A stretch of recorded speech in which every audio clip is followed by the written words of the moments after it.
¿Cómo están? Nos encontramos en el segundo capítulo hablando sobre nuestro programa de gobierno y dándole continuidad a lo que es nuestro tercer punto, nuestra tercera transformación de lo que es la transformación económica, analizando cómo vamos a ver el sector macroeconómico, la macroeconomía del país. Es importante establecer un orden cambiario, estabilidad monetaria y disciplina fiscal.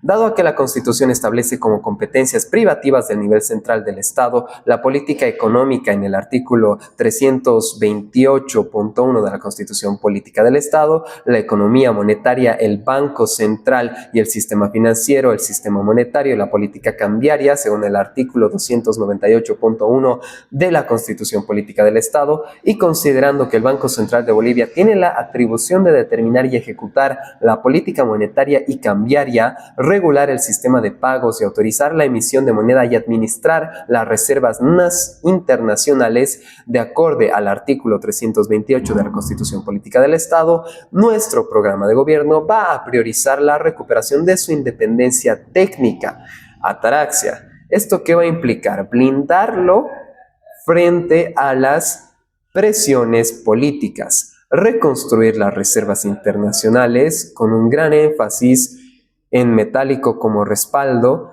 restituir su rol como ancla antiinflacionaria, reafirmar el compromiso con la disciplina fiscal y cerrar la vía del financiamiento directo al déficit fiscal, entre otras medidas estructurales.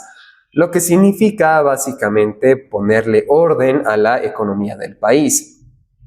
Que la moneda que lleguemos a utilizar deje de tener tantas fluctuaciones y se pueda estabilizar dándole una legitimidad, dándole un respaldo, algo que respalde esta misma moneda. ¿Y cuáles son aquellas medidas monetarias que se van a realizar para que pueda tener nuestra moneda el respaldo pertinente?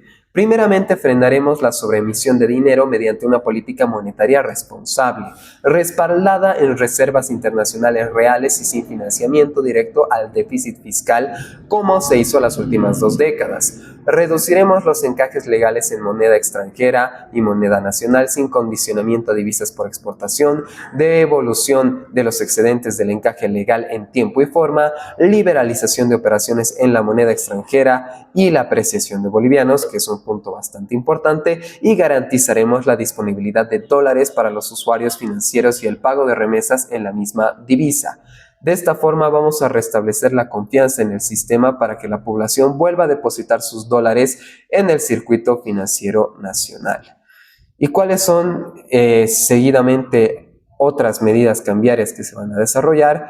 Principalmente restableceremos el tipo de cambio fijo con respaldo en unas reservas internacionales netas reconstituidas en metálico, sobre todo para evitar una distorsión cambiaria de facto y una mayor depreciación de la moneda nacional, haciendo que exista evidentemente una disciplina fiscal. Ampliaremos montos sin comisiones adicionales en tarjetas de débito y crédito para compras y retiros, para darle mayor libertad a las personas. Impulsaremos la confianza e incentivos al depósito de dólares, competencias de monedas, y eliminaremos las restricciones a billetes deteriorados o manchados para que el Banco Central de Bolivia los envíe a la Reserva Federal de Estados Unidos y recuperar su valor, promoviendo su reingreso al sistema bancario boliviano. Esto me parece fabuloso, más porque muchas veces uno tiene que cuidarse si es que no le dan un billete que esté en un mal estado, y muchas veces esto hace que se pueda perder un capital bastante importante. Pero evidentemente también es necesario medidas de atracción de dólares. ¿Cómo vamos a hacer que vengan dólares al país? Y aquí igual hay distintas propuestas. Primeramente vamos a fomentar las exportaciones mediante la eliminación de las restricciones administrativas, por fin simplificando los trámites y alivios tributarios orientados a mejorar la competitividad externa. Vamos a atraer inversión nacional y extranjera mediante la consolidación de un entorno de seguridad jurídica, estabilidad normativa y una política explícita de no confiscación de activos. Y por último, impulsaremos la movilización del ahorro interno, incentivando a los bolivianos a canalizar sus dólares hacia el sistema formal mediante instrumentos atractivos, protección al ahorro y el impulso de un entorno de competencia monetaria saludable y transparente. Esto solo es posible eliminando el estatismo que se vive actualmente en el país.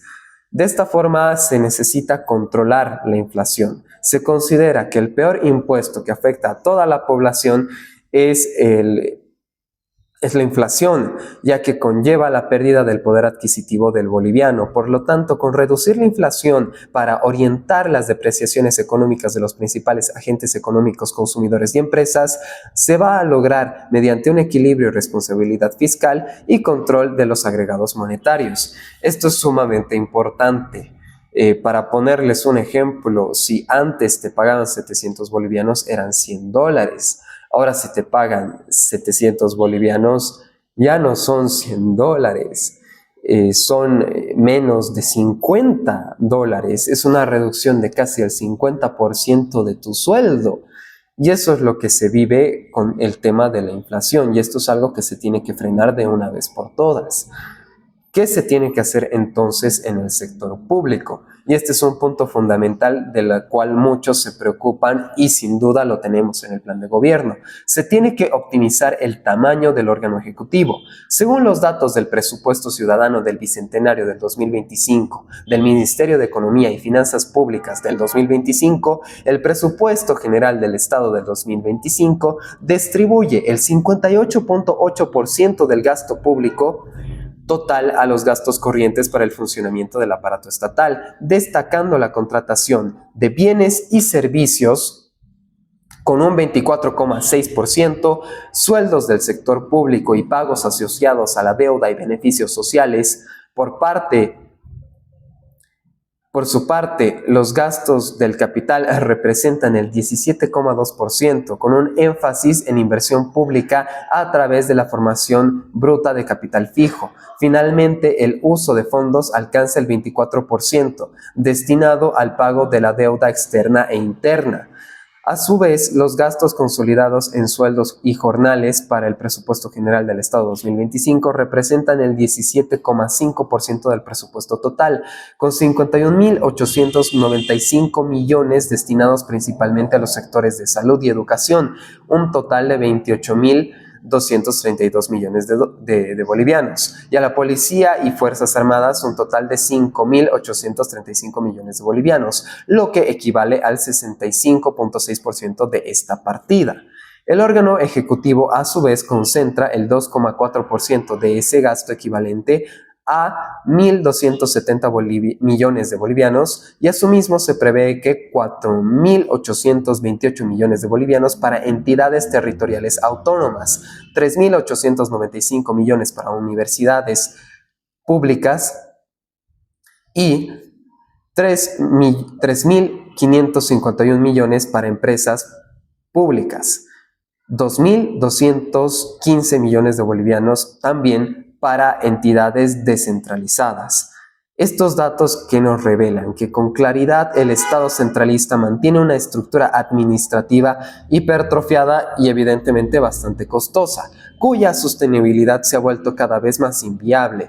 Por ello se plantea como medida inicial una reducción funcional del gabinete ministerial de 17 a 14 carteras del Estado, lo que nos representa un recorte del 18% de la estructura del órgano ejecutivo. Esta medida permitirá un ahorro inmediato estimado de 225 millones de bolivianos anuales. Esto es lo que se quiere ahorrar con este recorte. ¿Para qué? Para poder después reducir el impuesto del IVA del 13 al 10%, para después destinar este dinero a inversión, para después evitar que tanto impuesto y tantas trabas burocráticas impidan el desarrollo del país. Eso es lo que se está buscando. Esto se va a ahorrar únicamente en sueldos y jornales, sentando las bases para una reestructuración progresiva de todo el aparato estatal orientada a la eficiencia y a la austeridad. ¿Y cuáles son los ministerios que se van a tener afuera? ¿Cuáles son los ministerios actuales y propuestos? Tenemos un total de 17 ministerios actuales que lo pueden leer a continuación, y les quiero dar lectura de cuáles son los ministerios propuestos que nosotros tenemos. Está el Ministerio de Relaciones Exteriores y Culturales, está el Ministerio de Presidencia y Comunicación, de Gobierno, de Justicia, de Defensa, de Economía, de finanzas públicas y planificación, de desarrollo productivo, industria y comercio, de desarrollo rural, tierras y medio ambiente, de energía y minería, de salud, de educación y ciencias, de obras públicas, servicios y vivienda, y de trabajo, empleo y seguridad social. De esta forma, se propone reducir el órgano ejecutivo en aproximadamente un 18%, para poder empezar a reducir el gasto fiscal, el déficit fiscal, y para generar mayor eficiencia administrativa. La propuesta, que supone un ahorro millonario, contempla una reducción, como ya lo habíamos mencionado, de 17 a 14 ministerios. ¿Y cuáles van a ser los roles que van a ocupar estos 14 ministerios? Los vamos a leer a continuación. Punto número 1, Ministerio de Relaciones Exteriores y Culturas. Este ministerio será responsable de proyectar a Bolivia en el mundo con un servicio exterior profesional en lo diplomático y consular, con una perspectiva de diplomacia económica inteligente, articulada a la economía naranja, industria creativa, patrimonio, identidad, arte y gastronomía, y a la economía verde, ecoturismo, gestión ambiental y energías renovables. También este ministerio va a ayudar a la promoción turístico-cultural, que será un instrumento clave para generar divisas, atraer inversiones sostenibles, impulsar las exportaciones tradicionales y no tradicionales y posicionar a Bolivia como destino cultural y ecológico de alto valor agregado. Hablamos del Ministerio de Presidencia y Comunicación. ¿Qué va a hacer este ministerio? Se va a articular este ministerio que va a ser facilitador como gobernanza territorial de base autonómica y con una comunicación pública transparente que escuche, conecte e informe con verdad. Además, en el área de la gestión se incorporará una inmediata dirección de transformación del Estado, orientada a la modernización institucional y desregulación burocrática, junto con una dirección de gerencia pública que impulsará la profesionalización del servicio estatal con criterios de eficiencia, rendimiento y cumplimiento de metas, bajo el enfoque del Plan Estratégico Institucional. Después tenemos el Ministerio de Gobierno, que se va a encargar de instituir el orden público, constitucional y ejecutar la nueva política criminal y de seguridad nacional que ya leímos previamente. Después está el Ministerio de Justicia, que se va a encargar de garantizar la vigencia del Estado de Derecho, la separación de los poderes, la seguridad jurídica, la simplificación normativa, de la cual ya hablamos previamente, la privatización penitenciaria y el acceso equitativo a la justicia.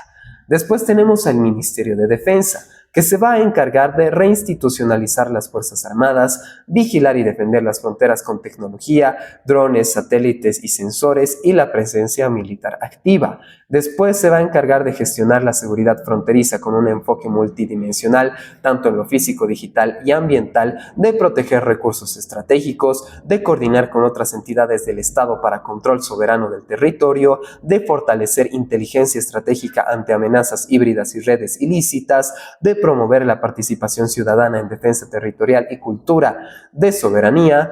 Y también vamos a tener el Ministerio de Economía, uno de los más fundamentales. Este será orientado a la microeconomía, se enfocará en las decisiones económicas de las familias, trabajadores, consumidores, pequeños, medianos y grandes productores y emprendedores, promoviendo un entorno donde se dinamice la demanda interna, se incentive la competencia y se proteja el poder adquisitivo del boliviano. Nuestro séptimo ministerio va a ser el de Finanzas Públicas y Planificación, que se va a encargar de dos cosas fundamentales. Primero, va a fusionar las funciones del Ministerio de Planificación de Desarrollo con el de Finanzas Públicas para articular la planificación estratégica del desarrollo con la gestión macrofiscal disciplinada, la inversión pública y el control del gasto. Y como segundo punto, va a separar las funciones de la economía para gestionar de mejor forma el uso de los recursos públicos. Este ministerio estará enfocado en la recaudación, el gasto, la deuda, el control fiscal y la sostenibilidad macroeconómica. Las funciones claves es la formulación y ejecución del presupuesto general del Estado bajo la responsabilidad fiscal, la supervisión del Tesoro General y sus flujos financieros, la política fiscal y el equilibrio presupuestario, el control del endeudamiento interno y externo, la reestructuración y depuración de las empresas públicas, que para mí es un punto fundamental y si por mí fuera se privatizan todas. Después, la lucha contra la corrupción y despilfarro en la administración pública, la fiscalización del gasto en todos sus niveles del Estado, que también es algo bastante importante desarrollar, ya que, como ustedes saben, estamos en un periodo de crisis y la austeridad va a ser bastante fundamental para una reestructuración y transformación de nuestro país.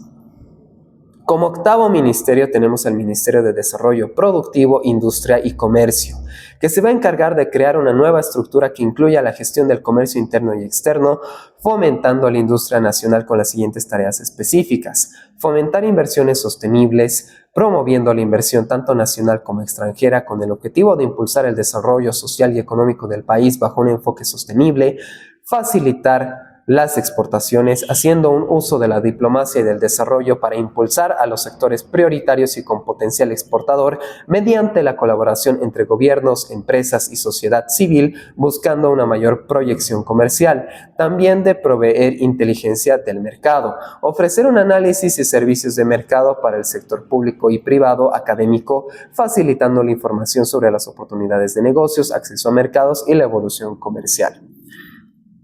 Que sin duda analizar cómo funciona el mercado y la oferta y la demanda es bastante esencial. Y yo insisto en un punto igual bastante personal y central, que el mercado es esta conexión entre la oferta y la demanda. Y lo que sucede en el mercado es sencillamente la naturaleza de los intercambios voluntarios que suceden de manera natural. Y no hay nada más lógico y no hay un análisis más claro de cómo está la realidad que lo que va sucediendo en el mercado, que muchas veces mientras más se lo trata de controlar, peor funciona. Es lo que ha llevado a los regímenes comunistas a fracasar de la forma en la que fracasan, ya que el mercado es aquello que la oferta y la demanda van generando, y analizar estas fluctuaciones del mercado para poder maximizar beneficios en pro del país siempre va a ser fundamental, pero entendiendo, a mi parecer, que es importante dejar que el mercado fluya con la mayor libertad posible. Después está el Ministerio de Desarrollo Rural, Tierras y Medio Ambiente, que va a fusionar las funciones del desarrollo rural, tierras y medio ambiente para una gestión sustentable y sostenible.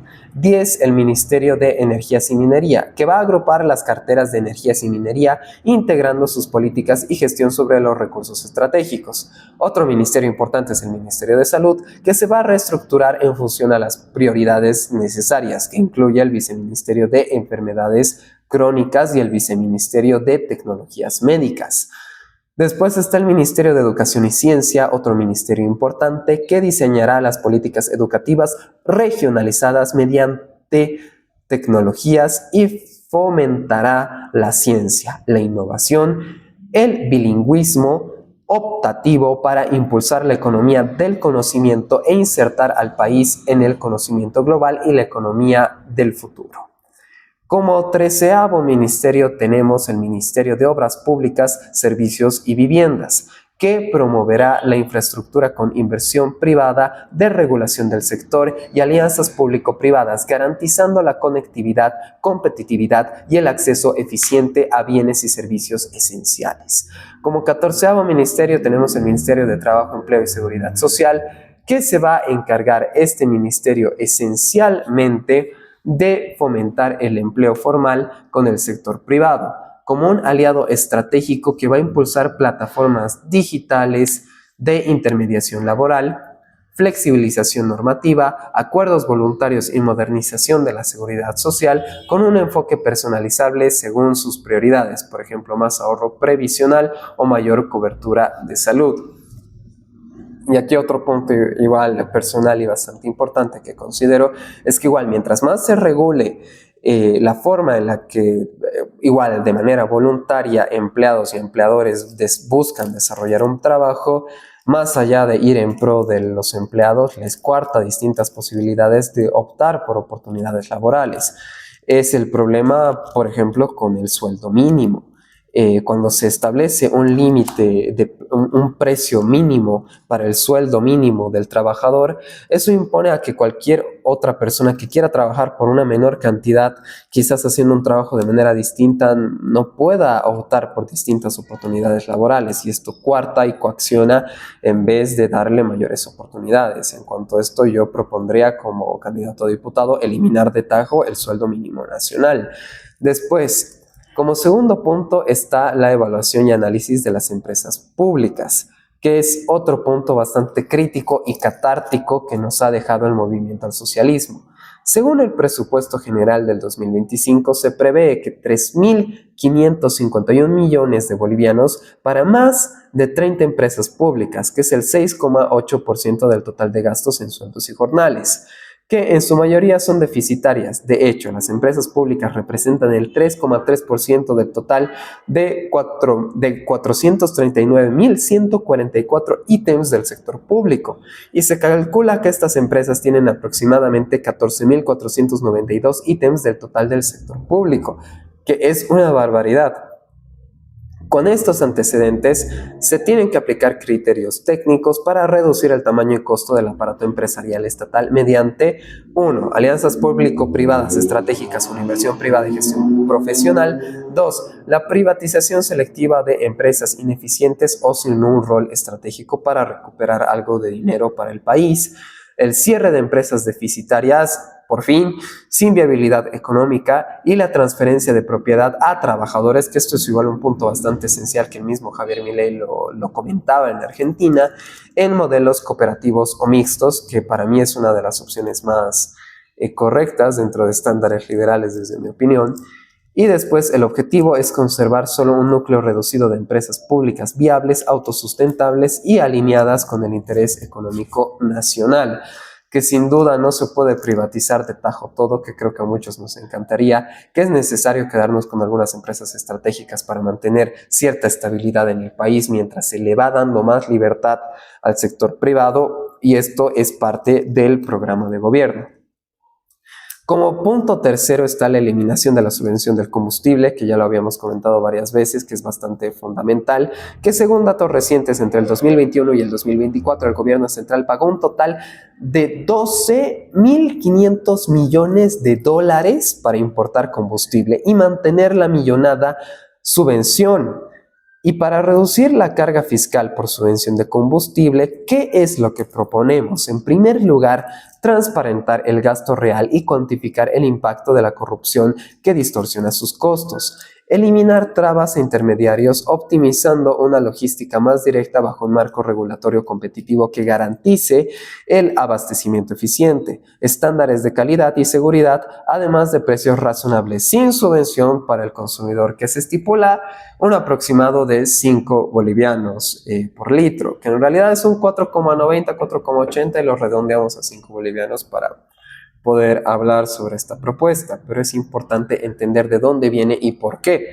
Después está el punto 4, que es el modo de ahorro a nivel central que se quiere generar, la reducción del gasto en propaganda y publicidad gubernamental, que entre el 2006 y el 2023 superó los 5.182 millones de bolivianos, solo para enaltecer la imagen de caudillos políticos que nadie quiere. La optimización del uso de bienes estatales, que tan solo en el avión presidencial se presupuestó un total de 56,3 millones de bolivianos para el 2025. Se valorará el horario continuo con el objetivo de optimizar el tiempo laboral, que constituye un recurso limitado no renovable, reduciendo tiempos muertos y mejorando la productividad, además de favorecer la conciliación entre la vida laboral y personal al ofrecer más tiempo disponible para actividades familiares o recreativas. A mí pónganme a trabajar 24 horas. Amo el trabajo, pero siempre es fundamental, evidentemente en este punto, establecer una relación laboral bastante sana para los distintos trabajadores, porque se sabe muy bien que en el sector público con la explotación que existe en el sector público y muchas veces lo complicado que es el trabajo en el sector público, además de las distintas prebendas políticas que se tienen actualmente por el movimiento al socialismo para este sector, se da mucho lo que es el tema del burnout, del cansancio, de la frustración y de simplemente trabajadores que están ahí sin hacer un trabajo eficiente. Y poder mejorar esto es algo que es bastante fundamental y necesario. Después, la eliminación de la renta vitalicia a expresidentes y exvicepresidentes del Estado.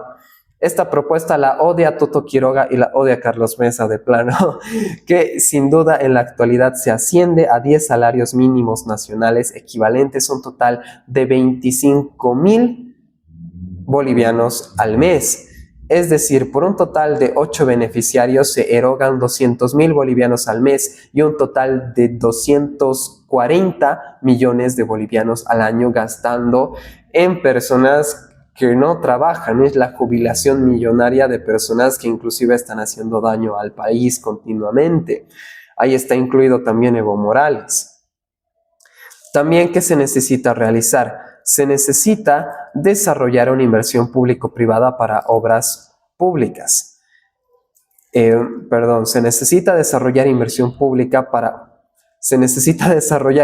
privada para obras públicas. Sigo con el chip de las alianzas público-privadas. Actualmente el Estado tiene un presupuesto para el 2025, una inversión pública que asciende a 4.024 millones de dólares americanos destinados a los sectores productivo, social, infraestructura y multisectorial. Lamentablemente, una gran parte de esta inversión no es eficiente y genera corrupción. Por lo tanto, se propone viabilizar y canalizar la inversión extranjera directa para el desarrollo de la inversión pública a nivel nacional, la cual genera grandes proyectos de desarrollo e infraestructura que sean útiles para la población, en la que el Estado no haya gastado dinero para su implementación. El Estado solo será conciliador y regulador de las tasas de mantenimiento que puedan cobrar la empresa privada, que es un punto bastante fundamental. Después, en el sector externo, ¿qué se tiene que desarrollar? La reducción de aranceles. Por fin, impulsaremos la liberalización del comercio mediante una reforma estructural de las políticas arancelarias, estableciendo alícuotas rebajadas permanentemente para 1. Bienes de capital del sector agropecuario, industrial, minero y de construcción, y 2. Insumos estratégicos para medicamentos, biocombustibles, maquinaria agrícola y fertilizantes, una propuesta para el agro, y estas medidas no solo se reducen en costos productivos, sino que fomentan la formalización, la legalización de mercancías y desalienta el contrabando. Asimismo, optimizaremos la ventanilla única de comercio exterior, BUCE 2.0, libre, ágil e integrada. Transformaremos la BUCE de un sistema meramente electrónico a un ecosistema digital, interoperable, competitivo, sin trabas administrativas, que reduzca los costos y tiempos del comercio exterior, incentivando la legalización y desincentivando el contrabando. Después es necesaria una promoción de las exportaciones, no coartar las exportaciones como está haciendo actualmente el movimiento al socialismo, con base al ahorro que provenga del saneamiento de cuentas estatales y de otras fuentes, que se propone que en el sistema financiero nacional, tanto privado como público, y sus excedentes se canalicen hacia sectores exportadores, con un énfasis en los no tradicionales mediante préstamos de bajas tasas de interés para el capital, condicionando al incremento de la productividad, que esto generará mayores ingresos evidentemente para el país. Los sectores priorizados, ¿cuáles van a ser? La soja, el girasol, las carnes, las nueces, el café, el azúcar, la madera y la quinoa. Sectores elegidos por valor de exportación según el informe de la Fundación Milenio del 2023. Estos préstamos al sector productivo serán proporcionales al volumen de exportaciones en coordinación con el Estado y los sectores exportadores. De esta manera diversificaremos las exportaciones. Después, la creación de macrorregiones productivas dirigidas a incrementar la productividad del sector exportador. Según los datos que se tienen de la Organización de las Naciones Unidas para la Alimentación y Agricultura, la FAO, la superficie total de Bolivia asciende a 109.858.000 hectáreas, de las cuales se estiman que 37.500.000 215.000 hectáreas poseen potencial agrícola. Sin embargo, actualmente solo se estarían utilizando 4.376.103 hectáreas, concentrando en el departamento de Santa Cruz aproximadamente el 75% de esta superficie cultivada. Este análisis revela que Bolivia presenta una capacidad agrícola que oscila entre el 88,32%, lo que representa una oportunidad estratégica para diversificar su economía, impulsar las exportaciones y atraer inversiones bajo el esquema sostenible de uso del suelo y desarrollo tecnológico. Esta ineficiencia en el uso del espacio agrícola es una ventaja comparativa y no utilizada por el Estado boliviano, lamentablemente. Por tanto, se propone dotar de manera ágil e inmediata de espacio agrícola a empresas exportadoras y no tradicionales, condicionándolas ¿a qué? Al incremento de la productividad porcentual y, por ende, al volumen de las exportaciones en coordinación con el Estado y los sectores exportadores. Se espera como resultado de esta política el incremento de la demanda de mano de obra rural, es decir, que la generación de empleos y por tanto la generación de riqueza. Después, en un siguiente punto, siguiendo analizando esta transformación económica, en la tercera parte de lo que viene a ser nuestro programa de gobierno, vamos a ver el alivio de la carga social para la contratación de la mano de obra directa del sector exportador, el tema de la reducción del impuesto al valor agregado, el IVA que ya les mencionaba previamente, y las distintas reducciones de impuestos que se tienen que ver. Esto lo vamos a ir viendo a continuación, ya es otra media hora de video, media hora de propuestas y vamos a seguir analizando este programa de gobierno que es tan importante que todos ustedes sepan. Gracias por escucharme en esta segunda parte y vamos a estar en una próxima.